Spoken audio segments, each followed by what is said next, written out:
এখন থেকে ফেসবুক চালানোটা খুবই কঠিন হয়ে পড়েছে। ফেসবুক দেখছে যে সবাই ফেসবুক নিয়ে কাজ করছে, পেজ নিয়ে কাজ করছে, শুধু ভিডিও আর ভিডিও। ফেসবুক আর কি করে, ফেসবুক এখন খুবই কঠিন করে দিয়েছে ফেসবুক চালানো। একটু এদিক সেদিক হলে ইস্যু দিয়ে দেয়, এমন রেস্ট্রিকশন করছে যে ফেসবুকটা মানুষ শেষ পর্যন্ত চালানোটাই বন্ধ করে দিতে হবে, এমন একটা অবস্থা করছে। কোন সময় কি ইস্যু দিবে তোমরা ভাবতেই পারবে না, এমন একটা ইস্যু দিয়ে দেয়।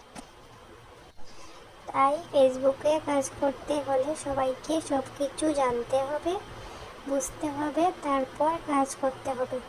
যদি কিছু না জেনে বুঝে কাজে লেগে যাও তাহলে আর ফেসবুকটা চালাতেই পারবে না।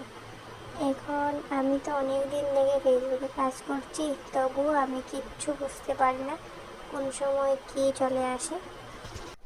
তাই সবাইকে বলছি, পেজ খোলার আগে সব কিছু ভালো করে জেনে বুঝে খুলবে, কারণ ফেসবুকটা এখন খুবই কষ্টকর হয়ে পড়েছে।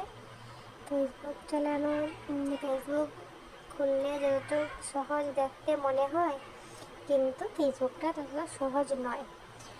আর যারা যারা আজকের ভিডিওটা আমি এখানেই শেষ করছি। যদি ভিডিওটা ভালো লেগে থাকে অবশ্যই লাইক, কমেন্ট অ্যান্ড শেয়ার করে দিও। আর সবাই সুস্থ থাকবেন, ভালো থাকবেন, এটাই চাই। নমস্কার সবাইকে।